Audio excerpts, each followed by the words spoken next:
제가 읽도록 하겠습니다.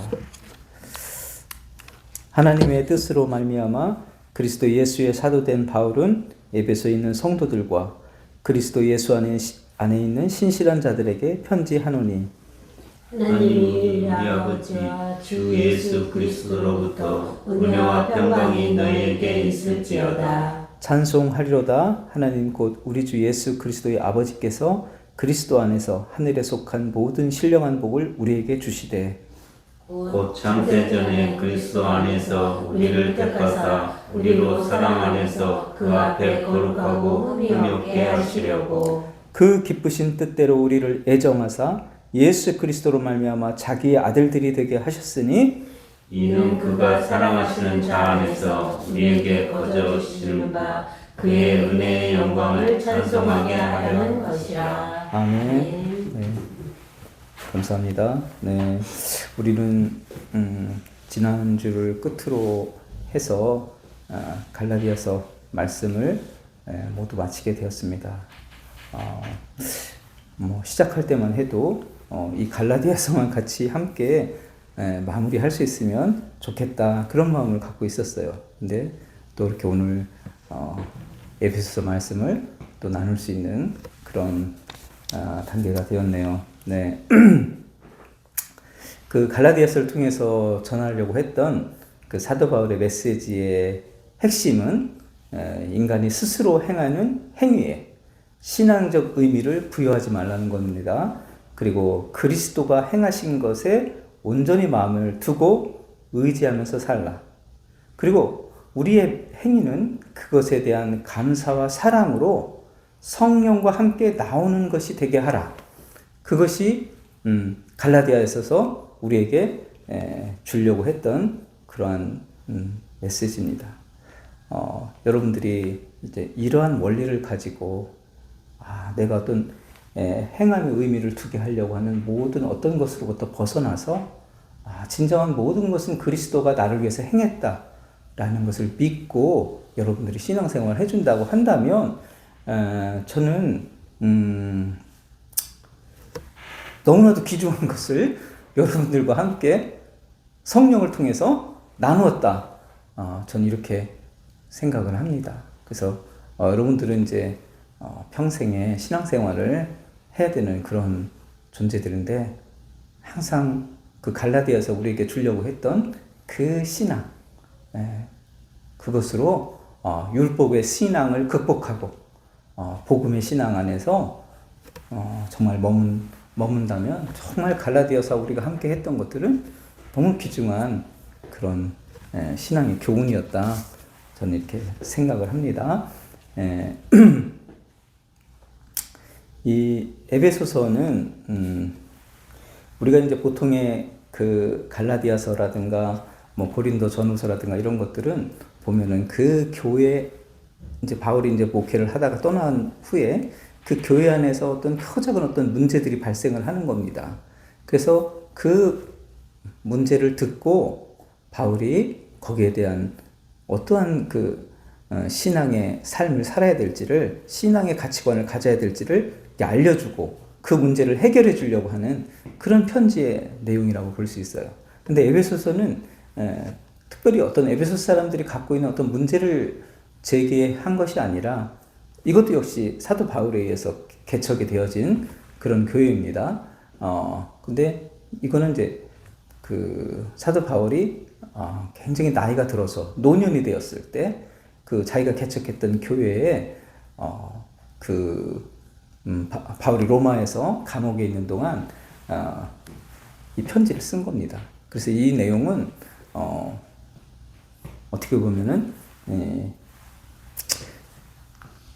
자기가 마지막 그 인생의 마지막 기에 정말 그 종합해서 그리스도인이라는 것은 누구인가, 그리고 그리스도인은 어떤 생각을 하면서 인생을 살아야 되는가, 이걸 아주 그냥 너무 그냥 깊이 있는 생각을 하게 하는 그런 편지를 어떻게 보면은 그 인생 마지막에 남겨진 그런 내용이라고 볼 수 있습니다.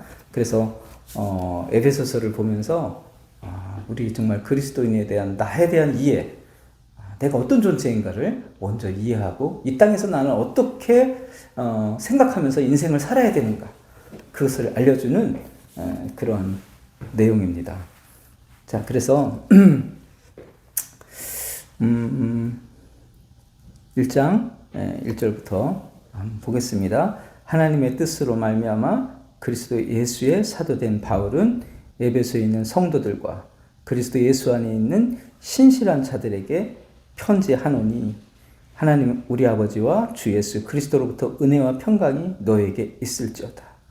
자, 우리가 우선은 신실한 자들에게 편지한다 그랬을 때 신실하다는 게 뭔가?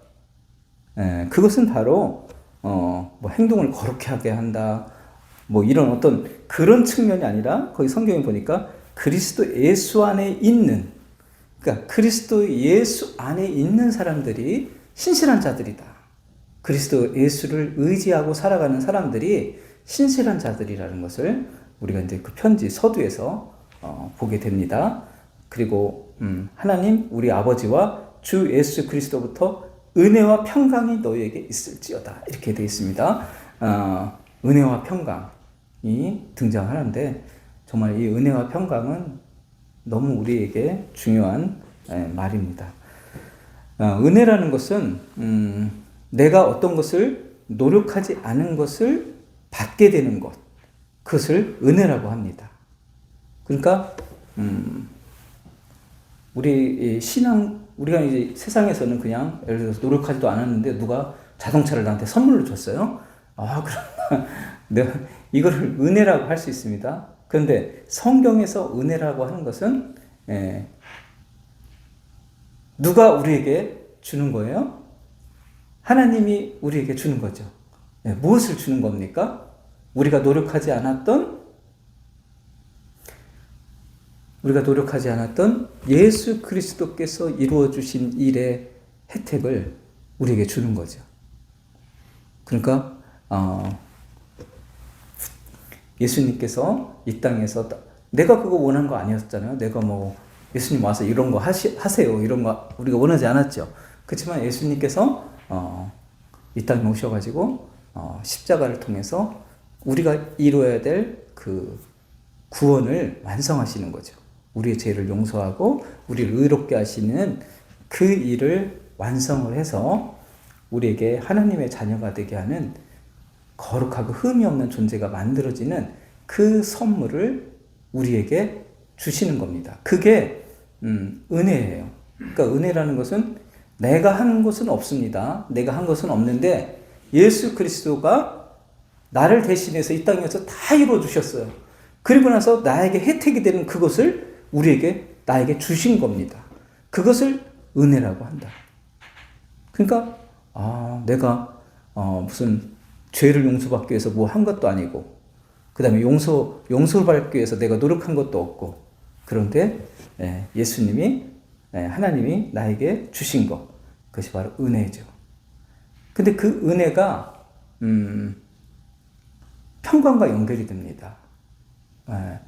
은혜는 평강과 연결이 돼요. 평화와. 만약에 우리가 이 은혜를 내가 만약에 노력해서 성취한 것이라고 한다면 평강이 따라오지 않습니다. 왜냐하면은 평강이라는 것은 불안함이 없는 거잖아요. 예수님이 나에게 선택을 해서 나에게 다 이루어주신 선물을 주셨기 때문에 나의 공로가 들어가 있지 않아요. 그렇기 때문에 평강이 따릅니다. 만약에 내가 노력해서 그 영생을 성취했다고 해보세요. 그러면은 내가 살아있는 동안에 계속해서 내 행동으로 이게 내 영역에 들어온 거란 말이에요. 그럼 내가 행동을 잘못하면 이게 빠져나가는 거가 되는 거잖아요.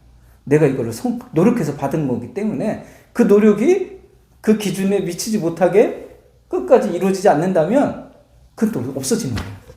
그러니까 만약에 내가 노력해서 얻은 이 영원한 생명이라면 우리는 늘 불안해. 그게 언제 없어질지 모르는 거예요. 늘 노력해야 돼요. 그것을 받은 것을 유지하기 위해서. 근데 이거는 하나님이 내가 생각지도 못한 상황을 나에게 은혜를 이렇게 맡겨주셨기 때문에 하나님이 그 은혜를 준 것을 끝까지 책임을 져준다는 거죠. 네. 그렇기 때문에 평강이 따라오는 거예요. 네. 은혜와 평강은 하나님이 주관해서 나에게 주셨기 때문에 그 사람을 끝까지 그 세계에 머물 수 있도록, 그 은혜의 상태에 머물 수 있도록 보존해 주시는 그 관계에 들어가 있어요. 그렇기 때문에 평강이 따르는 겁니다. 그래서 왜 은혜와 평강이 함께 오는가? 그죠? 네. 내가 노력해서 얻어진 것이 아니라 하나님이 나에게 선물로 준 것이고 선택을 하셔서 그것이 하나님이 끝까지 나의 인생을 책임져 주시고 그 안에서 그것이 머물 수 있도록, 그 은혜가 계속해서 머물 수 있도록 도와주시기 때문에, 붙잡아 주시기 때문에 평강이 따른다. 그렇게 얘기하고 있습니다. 그죠? 그래서 우리는 은혜와 평강이 이런 관계 속에 있다. 그것을 일단 여러분들이 잘 아셨으면 좋겠어요. 3절에 보니까 찬송하리로다 하나님 곧 우리 주 예수 그리스도의 아버지께서 그리스도 안에서 하늘에 속한 모든 신령한 복을 우리에게 주시되. 자, 그러니까 이 은혜를 다시 또 여기서 뭐라고 얘기하고 있어요? 신령한 복이다. 이렇게 여기서는 또 이 은혜에 대해서 소개하고 있습니다. 신령한 복으로. 그러니까 신령한 복은 이 세상에서 육체의 노력으로 얻을 수 없는 복입니다. 예수 그리스도를 통해서만 하나님이 주시는 복. 그것이 바로 신령한 복이에요. 그러니까 신령한 복은 세상의 눈에서는 보이지 않는 거예요. 근데 신령한 복은 어떤 것이냐면 예수 그리스도를 통해서 주어지는 것인데 그것은 우리에게 어떤 변화를 일으켜요? 우리 안에 존재의 변화를 일으킵니다. 그래서 우리는 영적으로 살아나게 되고 그 다음에 우리는 생명이 멸망과 지옥으로 가게 되는 생명이 영원한 하나님의 나라로 가는 영생의 존재로 바뀌게 되는 겁니다. 그리고 또 하나님의 나라를 상속받는 그런 존재가 되는 것이고 또 하나님의 자녀가 되는 것입니다. 그러니까 우리의 신분이 엄청나게 변화하게 되는 거죠. 하나님의 자녀가 되고 영적으로 살아나게 되고 그 다음에 하나님의 나라를 누리는 사람으로 바뀌게 되는 것입니다. 바로 이게 신령한 복이에요. 그런데 이 신령한 복이 세상에서는 별로 그렇게 관심의 대상이 아니죠. 왜냐하면 세상 살아가는 사람들에게는 그게 그렇게 믿지 못하니까.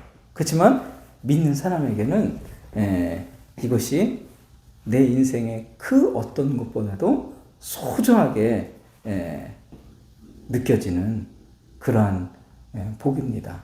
그래서 여러분들께서 내가 세상의 것들은 다 유한한 거잖아요. 언젠간 다 없어지는. 그런데 나는 없어지지 않는 정말 하나님이 정말 우리 인간을 창조하시고 주시려고 했던 그 진정한 복을 내가 받아서 누리는 존재가 되었다라는 것을 우리가 꼭 이거를 알면서 살아가야 된다는 거죠. 에베소서에서는 그것을 꼭 너 신령한 복을 받은 사람이야. 이거는 세상을 창조하신 하나님이 그 인간에게 주려고 하는 궁극적인 복이에요. 이것이 진정한 인생의 복입니다. 여러분들이 인생 속에서 누릴 수 있는 그 부자가 누릴 수 있는 그 권세자가 누릴 수 있는 그 모든 것과는 비교할 수 없는 세상이에요. 그 복을 우리에게 주신다는 것입니다. 성경은 그것을 알려주기 위해서 네가 이런 복을 받는 존재가 된다라는 것을 알려주기 위해서 사실 기록이 된 거죠. 그래서 여러분들이 그래서 이 하나님에 대한 감각을 형성하게 된 거예요.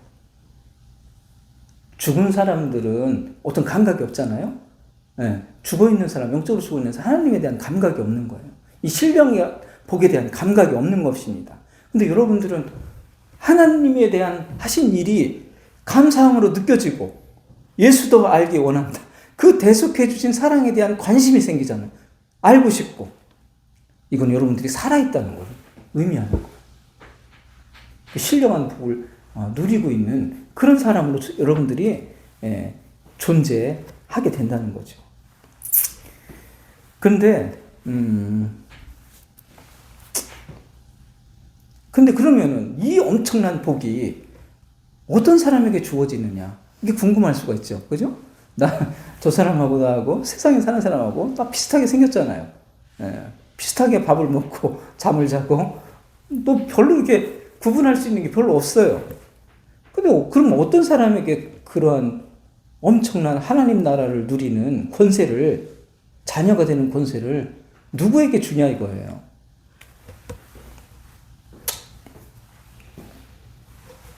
그러니까 그거에 대한 설명이 필요하죠. 4절에 그 창세전에 그리스도 안에서 우리를 택하사 우리로 사랑 안에서 그 앞에 거룩하고 흠이 없게 하시려고 그 기쁘신 뜻대로 우리를 애정하사 예수 그리스도로 말미암아 자기 아들들이 자녀들이 되게 하셨다. 자, 여기 보니까 그 계획을 이미 세상을 만들기 전에 하셨다는 겁니다. 그 계획을. 그러니까 세상을 만들기도 전에, 창세 전에 내가 하나님의 나라를 상속해서 죄 없는 존재로 만들어서 상속해서 함께 영원히 누리게 될 존재를 창세 전에 계획을 하셨다는 거예요. 누구를 통해서? 예수 그리스도를 통해서.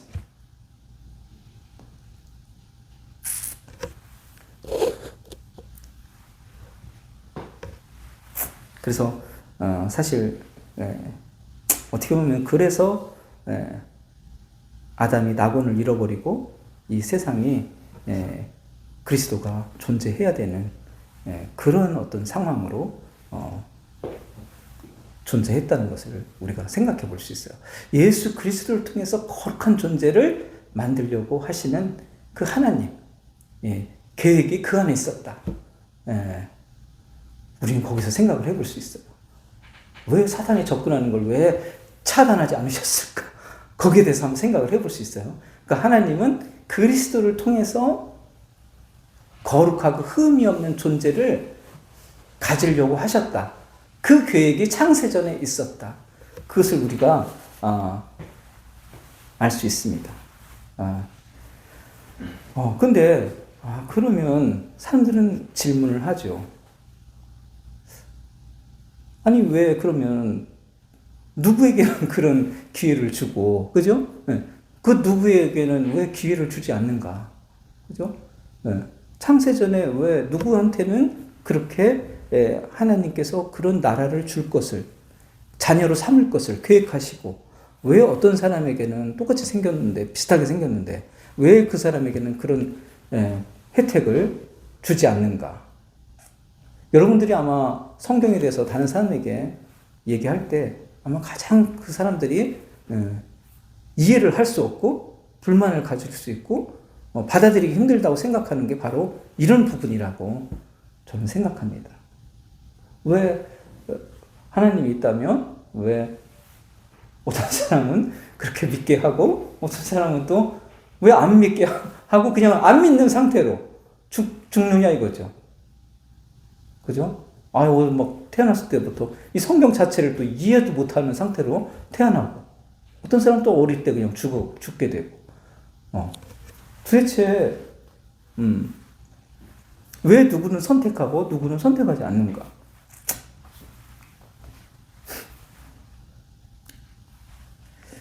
그거는 성경이 저도 이 부분에 대해서 고민을 많이 하고 사람들에게 어떻게든지 이 부분을 이해시키기 위해서 많은 노력을 했어요. 근데 이 부분은 성경이 최선의 설명을 하고 있는 내용이 있습니다. 그 로마서 한번 볼까요? 로마서 9장. 로마서 9장을 한번 봐요.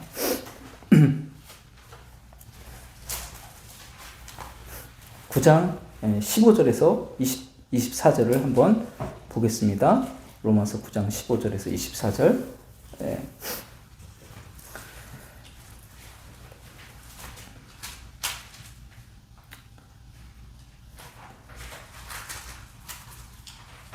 네, 9장 15절 제가 읽도록 하겠습니다.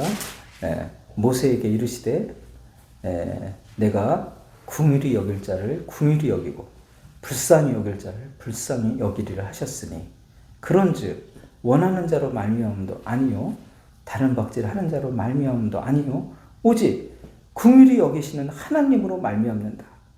성경이 바로에게 이르시되 내가 이 일을 위하여 너를 세웠으니 곧 너로 말미암아 내 능력을 보이고 내 이름으로 온 이 땅에 전파되게 하려 하셨으니 그런즉 하나님께서 하고자 하시는 자를 긍휼히 여기시고 하고자 하시는 자를 완악하게 하십니다. 그러면 사람들이 질문하죠. 네가 말하기를 그러면 하나님이 어찌하여서 믿지 않는 걸 갖고 허물할 수 있습니까? 이렇게 물어보겠죠. 그죠? 네. 이 사람은 내가 누구에게 감히 하나님께 반문하느냐?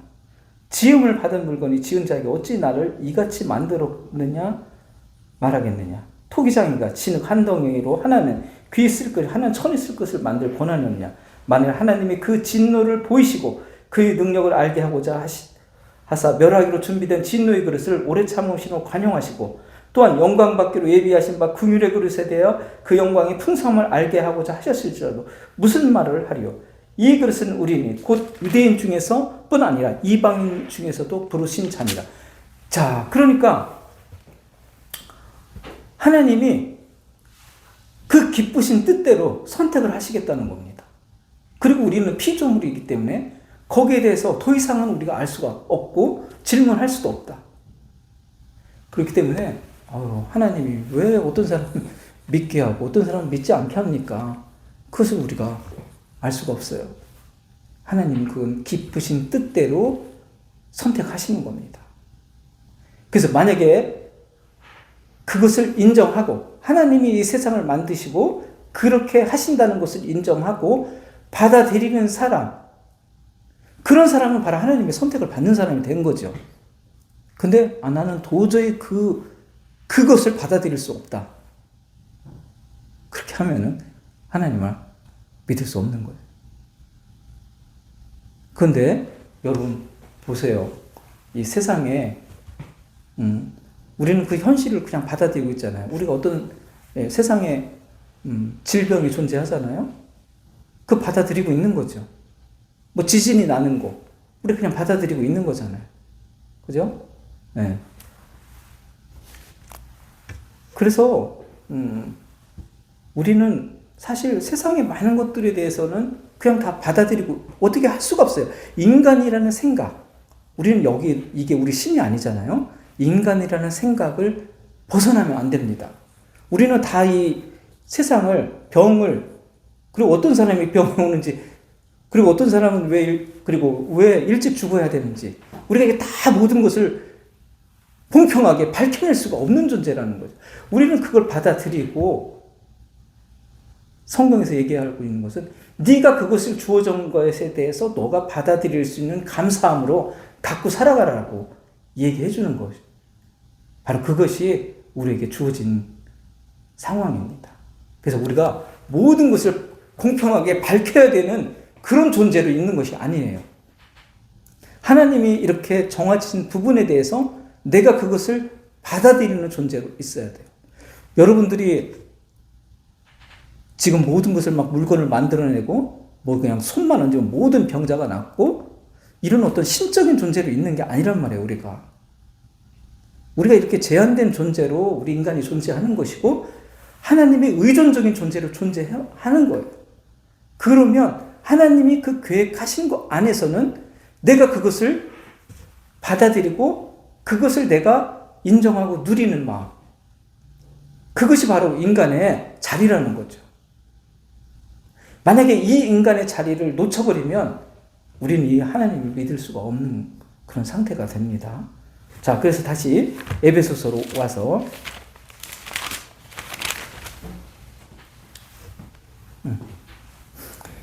자, 그래서 어떤 사람에게는 그것을, 그러니까 그럼 어떻게 이 얘기를 해서 정말 거기에, 아, 그래. 이 하나님을 내가 받아들인다. 그리고 나에게 그런 사랑이 계획되어졌다는 것에 대해서 너무 감사하다. 이렇게 된다면 그 사람은 어떤 사람이에요? 하나님에 의해서 선택되어진 사람이라고 할 수 있어요. 그래서 우리가 그 5절에 하나님께서는 그 기쁘신 뜻대로 우리를 애정했다. 그래서 예수 그리스도는 자기의 자녀들이, 아들들이 되게 하셨다.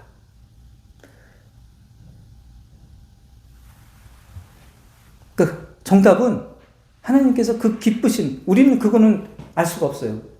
왜 나를 선택하는 것이 하나님의 기쁨이 되시는지는 알 수는 없습니다. 아시겠죠? 그거는 나중에 정말 여러분들이 하나님 나라에 가서 알 수 있는 부분이라고 생각해요. 네. 그것이 하나님의 기쁨이 된 거예요. 여러분들을, 나를 선택하신 것이 하나님의 기쁨이 된 사건이었어요. 그것도 창세 전에. 그러니까 얼마나 여기 있는 한 사람 한 사람이 정말 소중하고 그 신령한 복을 누리는 사람입니까? 얼마나 소중한 사람이 몰라요. 사람들의 가치는 직업이라든가 돈이 많은 거, 이걸 귀중하게 여길지 모르겠지만 성경에서는 진짜 중요한 사람들은 바로 이 신령한 복을 받고 감사함으로 누리는 사람. 그 사람이 진짜 가장 소중한 사람들이고 중요한 사람들이죠. 그래서 그 사람들의 모임이, 그 사람들이 뭐 외적으로 대단해서가 아니라 그 사람들의 모임이기 때문에 또 그 교회가 중요한 거예요.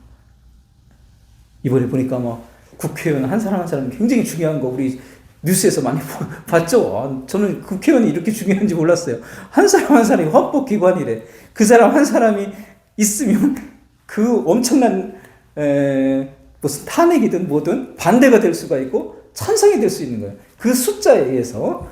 그래서 야, 저 사람들이 대단한 사람들이었구나. 저는 그런 거 느꼈어요. 이번에.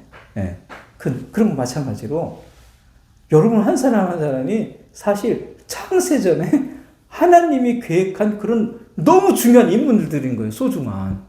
그러니까 그 사람들이 모였다. 그러니까 이게 엄청난 중요한 거죠.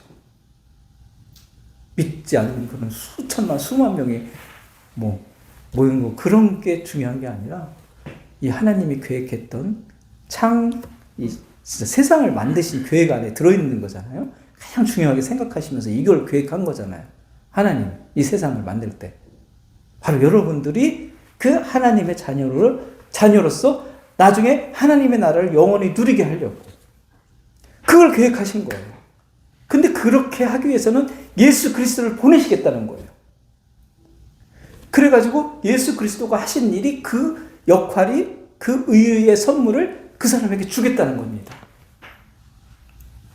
그리고 그 사람은 어찌게 되는 일인지 그게 감사하게 받아들여지는 거예요. 누려지는 거예요. 그게. 어떻게 된 거지? 거기에 대해서 이게 뭡니까? 왜 나한테만 이런 걸 준다고 합니까? 이렇게 하지 않고, 정말 어떤 엄청난 일이 있는 거지만 나한테 그런 걸 주려고 하시는구나. 감사하다. 그러면서 그걸 받아들이는 거예요. 그걸 감사로 생각하게 되는 겁니다. 그리고 그 사람은 그것을 끝까지 하나님이 책임을 져요. 그렇기 때문에 평강이 따르는 거예요. 그 사람에게는. 갈라디아에 있는 그 사람들이 그 하나님의 선택된 사람들이기 때문에 잘못된 길로 가려고 할 때 또 바울이 편지를 써가지고 야, 그쪽으로 가면 큰일 나. 이렇게 해가지고 그 사람들이 또 이렇게 보존되게 이게 만들어지고 이게 보존을 해주신단 말이에요.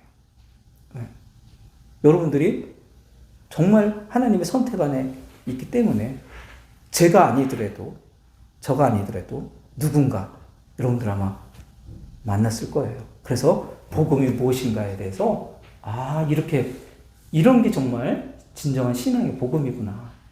예수 그리스도가 하신 일을 진정으로 마음으로 의지하는 그 삶, 그것이 바로 진정한 복음이구나. 그것들을 누군가 또 알려줬을 거예요.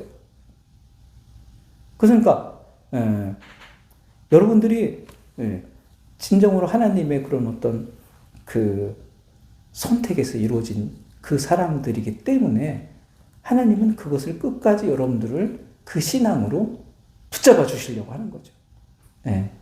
그게 여러분들의 삶의 과정 속에 평생에 이루어진다는 겁니다.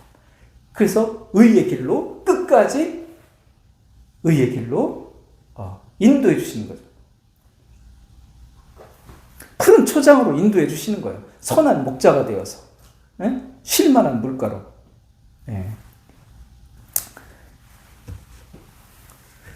그래서 그러면 나 이렇게 엄청난 일을 주시는 이유가 뭐예요? 자, 6절에 보니까 이는 그가 사랑하는 자 안에서 우리에게 거저 주시는 바 그 은혜의 영광을 찬송하게 하려는 것이다. 그런 은혜가 나에게 주어지는 것을 하나님은 그 사람들에게 그걸 줌으로써 그 사람이 그걸 감사를 표현하는 모습, 그 영광을 찬송하는 것. 내가 이렇게 거룩하고 흠이 없게 된 존재가 되었구나. 그리스도. 그리고 하나님의 나라를 자녀로서 하나님의 나라를 상속받는 사람이 되었구나. 이런 은혜를 나에게 주시는구나. 그것을 찬송하고 감사하는 것. 그 모습이 우리에게 요구되는 유일한 거예요. 우리에게 요구되는. 그러니까 하나님은 그렇게 엄청난 일을 계획하시면서 우리에게 요구하는 것은 그 일을 나에게 이루어 주심을 찬송하고 감사하는 마음을 갖는 거. 그거 하나를 나에게 기대하시는구나. 그걸 여기 성경에서 우리에게 주죠. 여러분들이 그래서 내가 예수님을 믿고 이렇게 살아가는 이 삶이라는 것은 내가 똑똑해서 선택한 것이 아니라 하나님이 나에게 너무나 깊은 사랑의 계획을 가지시고 정말 이 한국 땅에 태어나게 하시고 또 이런 환경에서 자라게 하시면서 이런 일을 인도하시는 거예요. 이 복음이 있는 상황에서 나를 존재하게 하시고 그럼 나에게 왜 이렇게 이 땅에서 그럼 나한테 이렇게까지 사랑을 베푸시는데 도대체 바라는 게 뭐야? 그 상황 자체를 네가 보면서 감사한 마음을 갖는 거 그리고 찬송하는 거 그거 하나를 기대하시겠다는 겁니다. 그죠? 네. 그러니까 내가 엄청나게 전 재산을 팔아서 예수님에서 보답하고 그거 아니에요. 정말 너무 감사하다. 응? 나를 이렇게 사랑하시니까 너무 감사하다. 하나님 감사합니다. 고맙습니다. 이 마음 갖고 살아가는 거. 그래서 예수도 알기 원합니다. 응? 그분의 크고도 넓은 은혜를 또 배우고 싶고 나누고 싶습니다. 그것이 그래서 교회가 되는 거예요. 그래서 우리가 그것을 배우고 나누고 하려고 교회가 있는 겁니다. 그거 하나, 그 삶의 모습 하나, 우리에게 하나님은 기대하시는 거죠. 이 땅에서. 네. 그래서, 이 세상에 이 놀라운 우리 인간에게 이 창조가 펼쳐지고, 거기에 또 예수님이 이 땅에, 이스라엘 땅으로 이렇게 오셔서, 내가 오늘 그것을 의지하고 믿는 사람으로 존재하게 하는 거. 여기에는 정말 너무나 깊은 하나님의 사랑, 그 신령한 복을 안겨주고 싶은 그 하나님의 사랑이 나에게 있었구나. 그 계획이 있었구나. 그래서 나는 뭐예요? 그렇게 하신 그 사랑을 내가 감사하게 누리고 더 알아가고 배워가고 이런 사람으로 존재하게 하려고 하셨구나. 그것을 여러분들이 그러니까 이게 나의 진정한 정체성이 되어야 됩니다. 여러분들이 이 땅을 살아가는 데 있어서 나는 그냥 보통의 그런 사람이 아니라 하나님이 신령한 복을 주시려고 한 사람이구나. 그 신령한 복을 영원히 누리게 되는 존재구나. 그래서 은혜와 평강이 나에게 있구나. 그걸 여러분들이 기억하면서 평생을 감사하면서 또 그것을 소중하게 생각하면서 살아가는 여러분 되시기를 축원합니다. 기도하겠습니다. 네. 사랑에 많으신 하나님, 정말 하나님께서 우리에게 그 신령한 복을 주시기 위해서 창세전에 계획하신 일이라는 것을 우리가 오늘 성경 말씀을 통해서 배우게 됩니다. 우리는 세상을 살 때 세상에 시선이 있고 그 세상에서 가치 있게 여기는 것을 부러워할 때가 많은데 오늘 말씀을 통해서 나는 그 누구보다도 그 무엇보다도 소중한 하나님의 사랑과 신령한 복을 갖고 이 땅을 살아가고 있음을 알려주셔서 진심으로 감사합니다. 이것이 나의 진정한 정체성이고 감사와 기쁨이 되고 이 땅을 하나님의 자녀로서 기쁘게 살아가는 그 원동력이 될 수 있는 그 마음이 될 수 있도록 인도하여 주시옵소서. 주님 은혜 진정으로 감사드리며 모든 말씀 예수님 이름으로 기도드립니다. 아멘.